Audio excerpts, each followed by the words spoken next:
Because I told you offline too, was how we had a actually great conversation too before this even video started. But just as I was saying, like I vicariously lived through you, and nowadays because as you saw when you came upstairs, what I'm dealing with, what I'm working with. You know what I'm saying? Been there. Four of them. You know what I'm saying? I love your kids. And I love them too. When I'm out working, I love them too. I love when them I'm not at work, I got you. But I'm what I'm called. I'm in the trenches now. Right. You know what I'm saying? And so you're, what I'm saying? That little light at the end of the tunnel, like you're in that light. You know what I'm saying? Right. You're all the way, in there now. So given, in your situation, your kids are 20 plus, both of them. Just about. Even Ryan not touching. Okay. She about there. You know what I'm saying? So with you, being, in that space now, like, what does that feel like? This is just a personal thing because it feel good. I ain't gonna lie, but I'm in an advisement stage. That's what I do. I advise because they at a point I'm past telling you what to do. Ain't nothing for me to tell you what to do. Now I done taught you. I gave you the gift. I done gave you the game. Now it's application time. And so when you get to a point where we need to convene, like I used to tell them that in high school, do I need to get in your business? Because I didn't micromanage their schoolwork or what the expectation was this. You make an A, that's the expectation. Too late, you made one. Now I know you can make an A. Now that I know you can make an A, right? That's the expectation. And that's what they did. And so if they started, it slipped somewhere, hey, do I need to get in your business? What I need to do? And then they already knew, no sir. And then they got their business, and they go on. They check grade and it'll drop or whatever here and there. My daughter was skilled at it. She knew when it dropped, I know what I need to do to get it where it need to be, because women figure that out quick, like sooner, man. Guys, we all over the place, but she figured out very early, very intelligent. Right. You know what? This is what I need to do to keep him out of my business. You know what I'm saying? If I do this, then he ain't asking no questions. He ain't doing this. He ain't doing that. He stay out of my way. That's the expectation. I need you to do this. And so now, I'm constantly advising, or I'm asking them things. I ask questions. I'm asking this question because same stuff. We go back to Mr. Brown. Right. You good? He's asking more than that. He want to know how is life, how is everything around you. Don't just give me that surface level. Right. What we talking about is where you at now. Right. Are you good with what's going on right now? Yeah. Yes, sir. I'm handling it. I'm handling what's coming at me right now. And so that's what that is. So that's what I go with them at. When I text my son, you good? Yeah. Yes, he know what that means. It's everything around you moving as it should. And if it's not, then we need to talk about something. Because now, what I tell you, you should have done this. Same thing with her, Ryan. What you should have done this. If we do this, bet. Then we move on. So I'm at the advising. You want me to know about it? Hit me up. Then of course if some money get involved, now I got a whole list of questions at that point. So now we got to right. Yeah, because I'm trying to do stuff. I got something I'm trying to do. You feel me? Right. And so that's where I'm at now in life. So a whole lot of stuff I ain't triggered by a bunch of stuff. I ain't where I was 20s and 30s, I was triggered by stuff don't even bother or matter to me at this point. It ain't even important. Stuff you were listing and wanted at 20 ain't even that important right now. You like, do I want it? Can I get it? Yes. But do I want it now? Nah, not really. And he moved on to something else. Right. That's what it is. It's something new coming all the time. Right now, peace and stability is the name of the game. Maintaining and building on what I got is the name of the game, because I'm always thinking. And in your mind too, bro, steps. like, I know Rag knows about this too, no Vic as well, but like just how you process things. I think we were talking even before the camera, was on, and we was talking about, I think you pointed to it. I think in your intro to him. You know what I mean? You were talking about, he was young, having a family and a kid and stuff like that, right? And so, you know, I think that maybe pushed you or motivated you to have the process that you have mentally and how you work and stuff now. Because he's always said on the podcast talking about you, like, you know what I'm saying? You can go to the hood. You know what I'm saying? He can go to the hood, but then he also be the president of the bank. Yeah, no, you know what I mean? no. He's definitely been in an executive, the executive mindset For sure. But he never stopped being himself.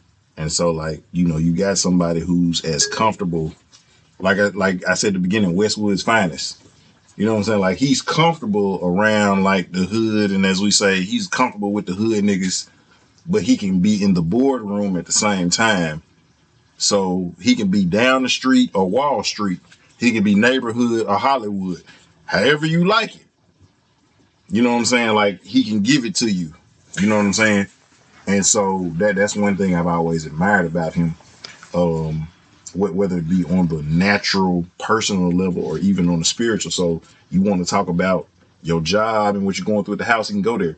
You want to break down scripture, he can go there too.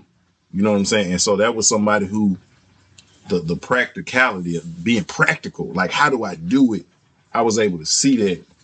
And then even in conversation, you know what I'm saying? Like, he would give me a lot of game on, like, okay, you hitting too hard this way, curve a little bit that way, or consider this.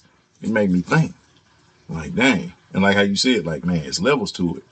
Tell me about that, Jay, because just for me personally, like, to me, I see a lot of people try to be in those type of spaces, try to be like, you hear T.I. and stuff, like, okay, I can be this over here, right. But to me, you got to be built that way. Like, everybody can't do that seamlessly and do it in a genuine manner. You know what I'm saying? Like, I think you do, because not only is like, okay, well, I could be this hood nigga, but then I can go to corporate America and stuff like that. But then you being two different people, right. You know what I'm saying? To a sense, like, you have to, play the, policy game to a degree, but you can still be the essence of yourself, even in, both of those spaces. You know what I'm saying? And just for me, you can correct me if I'm wrong. Like, I see that.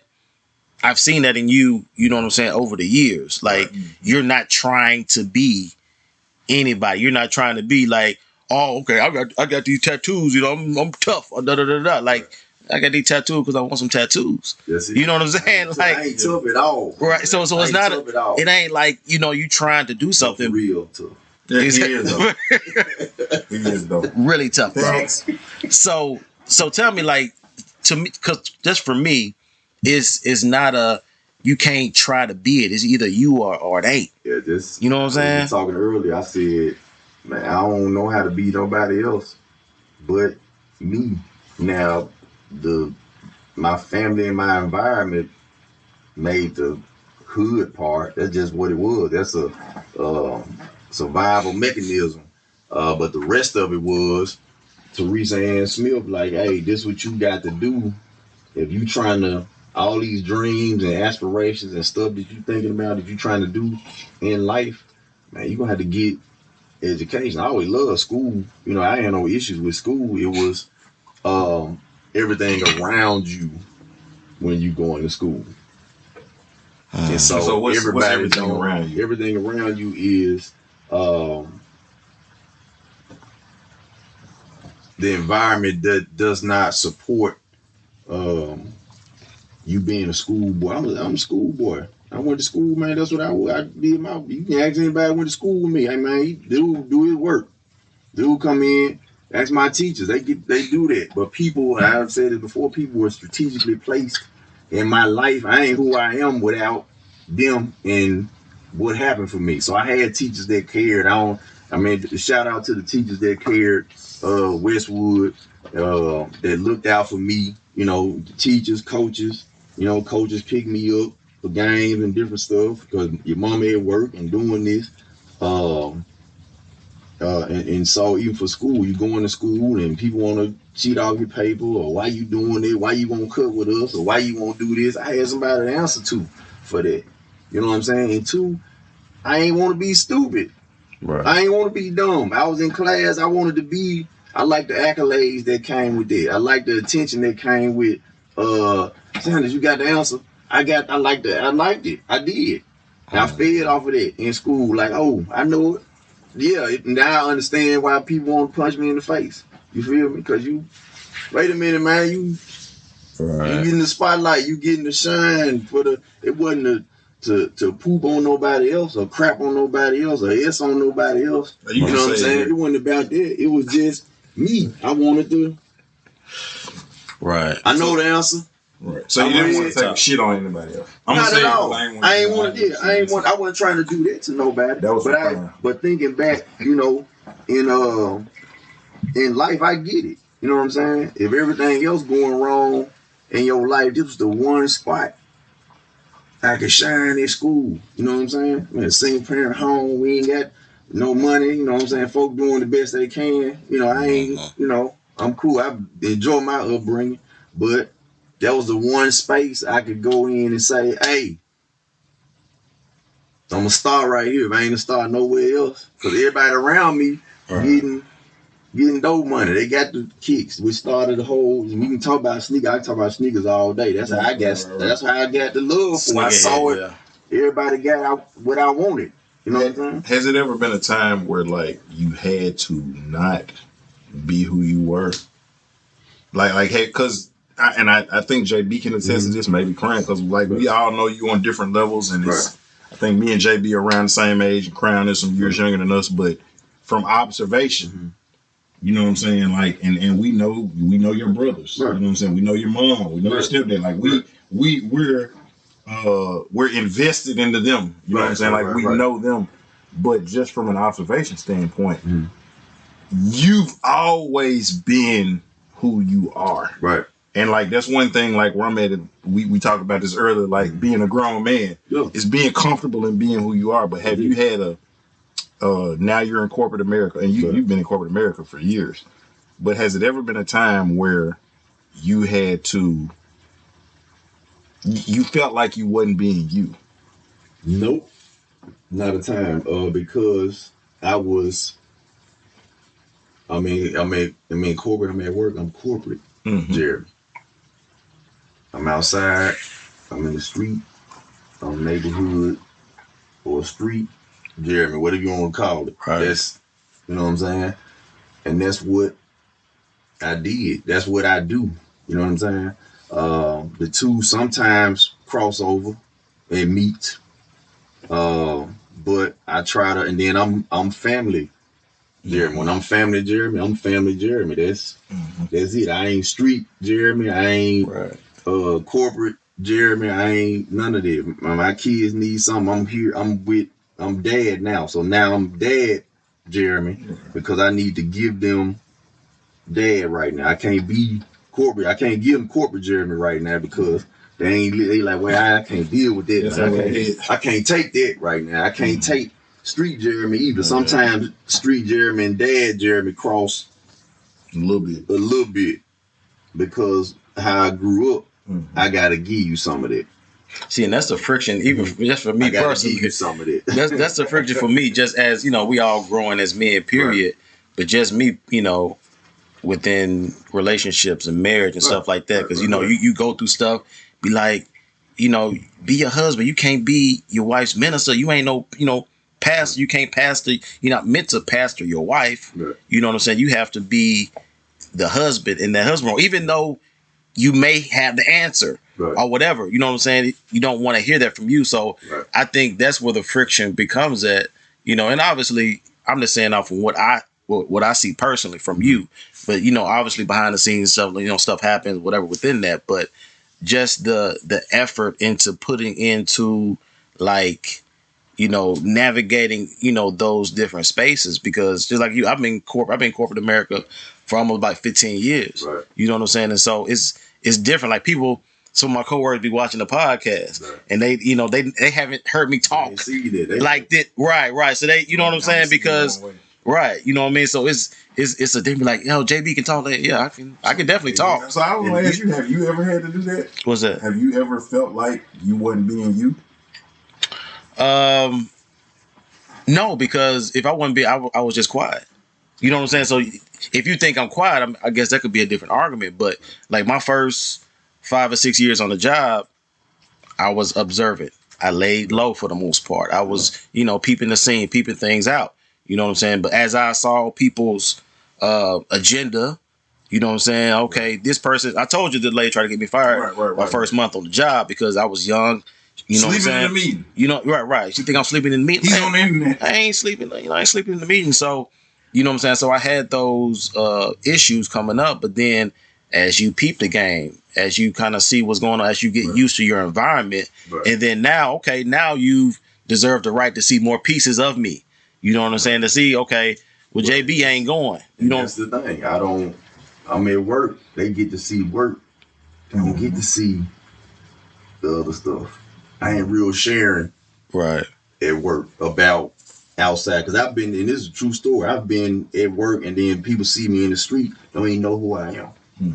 Oh yeah, That's yeah, crazy. Right. I ain't got my suit on, Different I got fit, my bow tie on, I got a t-shirt on, maybe some shorts and kicks, and I'm moving, and then they made they'll walk right past me and don't even, and that won't bother me either. Right. Because I'm good in my in my bubble at that point. In your white tee. Right. And so in my white tee or whatever, and I'm good, and I move with that.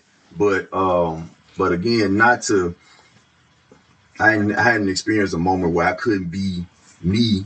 If I can't be me, then now we got a problem. Because now, and that's taking how you want to. You don't like me, something wrong with you. That's just how I feel about it. Right. Because I ain't even into, and the older I get, the less I care. Right. I don't even know why that happened or where that came from, but it's just talking about. It's just what it is. The older I get, the less I care about certain things. I don't mean no disrespect or nothing harmful to anybody else. I just don't. That ain't on my agenda. That ain't on my list. That's just I don't care about that. With me, like I'm maybe look more different than y'all, especially on social media. Like where I get into problems with people because I do open my mouth, because I do have opinions. I do have certain views that other people have, but they don't want to say. But I'm gonna say it just because if you know my daddy don't he don't bite his tongue. Like you know what I'm saying? Like if I feel something, I'm gonna say it. You know what I'm saying? And that's the trigger. And I'm mindful of that piece of it, because my job is in somewhat in government, and so some things I just say, you know what, I'm not gonna touch that, or some things I just don't, because again, man, people gonna be people. Right. That's where I'm at with it. They can have their views, they can have their beliefs, and that's fine. I'm good with it. Believe in however you want to. I'm cool with that. That's you. You got to deal with that. But the moment where we disagree and you try to intrude on where I'm at and what I got going on, now we got a problem, because I'm not going to do that to you. I'm not going to persuade you. You already the same with, I know with Trump and racism and all this type of stuff. You're a racist. That's cool, man. That's your thing. You're a racist. That's what's up. And I ain't losing no sleep. Man, I sure wish they wasn't a racist. Right. I hope they wouldn't. Because what they eat don't make you shit. Why they hating me? Why they hate black people? And why they racist? Man, I don't even think about that. You're a racist. That's what you are. Yeah. And I don't try to convince you otherwise. I ain't trying to show you how smart I am. Right. I ain't trying to show a racist how cool I am, or how you could really enjoy if you got to know me. I would change your mind from being a racist. You just necessarily wouldn't kick it with them or like commune with them, so to speak. I'm not going to commune with them. I talk to racists all the time. Right. I mean, it's what it is. We finna get this work, and we're going to keep it moving. Right. And that's what it is. Now, if you start, you do some racist stuff in front, I'm going to call you on it. Hey, you know that was... Yeah. You know that's racist. You know that's foul, right? Now, I do that in a minute. Like, you know that's racist, don't you? Yeah. You know that is racist. That they be like, what? You hit them with the bill. You get the crowd. I'm not a racist. I don't even believe you said that. Yeah. Right. And that's where I'm at, man. I hit them with the Bill Duke from Minister Society. Not the Bill Duke. You know you know that, don't you? I hit them with, you know your slip showing. Yeah. Probably won't tuck that, because now somebody else gonna know that you were. Right. I mean, see, like, the reason I asked that, because, like, for me, and not so much now. And like I said, I learned some stuff from you. I watch, we have conversations. I see how you move, but like I always felt like I could not be. And Crown can identify because like he was around. Remember we used to be in play. Oh, you so radical. And so why you do it? Don't take all that. Why you doing that? So it's like on the one hand, you know, you feeling like I got to suppress who I am. And so for people who knew me from like seminary and everything like that, it's like, oh, you just got to be scripture. And if you do anything else, it's like, but you know, I'm South Memphis and Raleigh all day. Like that's me. You know what I'm saying? But at the same time, I can sit up there and talk to you about the Iliad and the Odyssey and the Fountainhead and talk about the philosophies of Ayn Rand, and we can go there on an educational standpoint. You see what I'm saying? You see what I'm saying? But then at the same point, go deep. You know what I'm saying? Like if somebody mess with my folk, like I can be about that ass whooping. Right. You know what I'm saying? Like, so whatever you want, I know how to be respectable and presentable, but all of that is me. It's not, oh, he's the church boy, or he's the nerd, or he's in the hood, or he's this artist, rapper, or what. Like, all of that makes up who I am. And so, like, I found myself, like, in certain settings where you see what I'm saying? And so, you know, like, you were able to kind of weave in some things, and it's like, oh, I'm going to tone this, that, but I'm still being me. But it was like, on the one hand, when I'm at church, if I want to slap somebody, I can't really show that because people are talking about, oh, your dad and your mom and your uncle and all of these people. Yeah. You know what I'm saying? You know the word. And then if I'm on this set, no, it's like, you know what I'm saying? Oh, well, you know, you supposed to be fuck. Why you talking about this praying? You talking about the Lord, nigga, you supposed to be squaring up. You know what I'm saying? And so it's like, so for the benefit of the people watching, and like I said, you're the perfect example, J-Mac, of, you know, how to keep it real. And then JB, you as well. Because you keep the executive mindset even though you're still yourself. Like, how does somebody maintain that level of bringing all of who they are? Because we're all like an onion. We all got layers. Yeah. You know what I'm saying? We all got a nerd side or a quirky side or a weird side. Or a side. You see what I'm saying? He's a sneakerhead, and he's a gangster, and he's a corporate person. You see what I'm saying? And he's a deacon. Nerd out. All the way out. I'm a nerd all the way out. You know what I'm saying? Yeah. JB, like, you be coaching your dad. You know what I'm saying? Like, they don't know. Like, I make jokes about your street life. Oh, he's just, they don't know about that. But, like, that's a part of who you are. And that's the athlete. You know what I'm saying? The like, reason. That's what, and a lot of people, like, you know, even my oldest brother, Rodney, right? Yeah. I put him out there. High Rod. You know what I'm saying? He was born in 67. So about time I really got into my athletic career, you know, all he knew I played tennis. You know, I went to college, played tennis, right? So that's where we locked in at. Yeah. Tennis. Yeah. It was new to me. Yeah. And I locked in on tennis. Your dad, he started, because I played with him. That's right. You did. You did. You did. He got you too, Dan. He got you. It was bad. He got you. It was bad. He got you on that. And you know, and most people know I played tennis. Went to college, played tennis, had a pretty, you know, good career up there at TSU and stuff. But I played basketball beforehand and stuff, right? And you know, he you know, called me out. We were playing a game of Horses fan reunion and stuff like that. You know what I'm saying? You know, and Rodney, he played ball in college. He played at Florida Memorial down there in you know what I'm saying, full scholarship basketball. He was an athlete, Raleigh, Egypt, track, high school, you know what I'm saying? So, but what he didn't know, and Mama told him, like, you know, said Jamal, you know, he had a little jumper, you know what I'm saying? They get a little weight. Like, oh man, he a tennis player. You know what I'm saying? He ain't tennis player. 1, 2 out of 3 of the horse jump. Keep it presidential.